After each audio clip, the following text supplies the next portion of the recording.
ये आज का वीडियो में हम लोग डिस्कस करेंगे रेलवे डी ग्रुप का मैथ का क्वेश्चन जो कि 17 नवंबर का एग्जाम होने वाला है। ये क्वेश्चन द्विघात समीकरण का है। क्वेश्चन है कि यदि अल्फा और बीटा समीकरण 8x² + 22x - 21 = 0 के मूल हैं, जहां बीटा का वैल्यू बड़ा होगा अल्फा से, तो 2α + 3β का मान ज्ञात करें। यानी एक द्विघात समीकरण दे करके रखा हुआ है। ये द्विघात समीकरण है 8x² + 22x - 21 = 0। तो उस केस में कह रहा है कि आप फाइंड आउट करके दिखाइए कि 2α + 3β का वैल्यू क्या हो। अगर आपको अल्फा का वैल्यू और बीटा का वैल्यू पता चल जाता है तो आप आसानी से 2α + 3β का वैल्यू ज्ञात कर सकते हैं।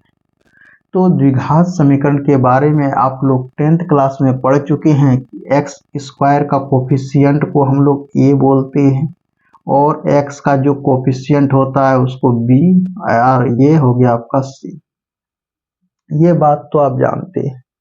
और ये भी बात आपको पता है कि मूलों का योगफल यानी अल्फा प्लस बीटा का रूल होता है -b/a। तो क्या हम अल्फा प्लस बीटा = b का वैल्यू अगर पुट कर दे 22 और a का वैल्यू तो इतना लिख सकते हैं? तो आप कहिएगा।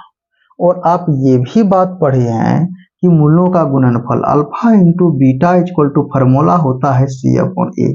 तो अल्फा इंटू बीटा = c कितना हो गया यानी 21 हो गया, तो 21 यहाँ पुट कर देंगे। a कितना हो गया, a 8 हो गया, 8 पुट कर देंगे।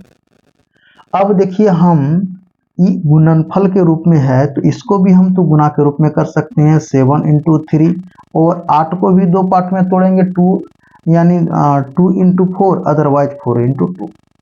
तो अब जो है कि आप अल्फा का मान ऐसा लीजिए ताकि बीटा से छोटा हो। अल्फा का मान आप ऐसा लीजिए ताकि बीटा का मान छोटा हो। अल्फा का मान लेते हैं कि -7/2 ले लेते हैं, -7/2 ले लेते हैं, और बीटा का वैल्यू अगर तो इधर 3/4 ले लेते हैं। तो ये सेटिस्फाई कर रहा है कि बीटा बड़ा है अल्फा से। ये बात तो तय हो गई। और दूसरा लॉजिक है कि आप देख लीजिएगा अल्फा का कोफिशिएंट 2 है, इसीलिए जो है कि अल्फा को हम लोग ये लेंगे और बीटा को ये लेंगे। और अगर यदि आप सही तरीका से आप संतुष्टि होना चाहते हैं तो इन दोनों को जोड़ने के बाद ये आ जाना चाहिए। तो चलिए ये अल्फा और प्लस बीटा का मान जोड़ करके आप रफ में आप देख लीजिए, वो उतना आ जाएगा। यानी कितना हो जाएगा, अल्फा का वैल्यू आप पुट कर दीजिए कितना -7/2, और प्लस यहाँ प्लस और बीटा का वैल्यू पुट कर दीजिए 3/4।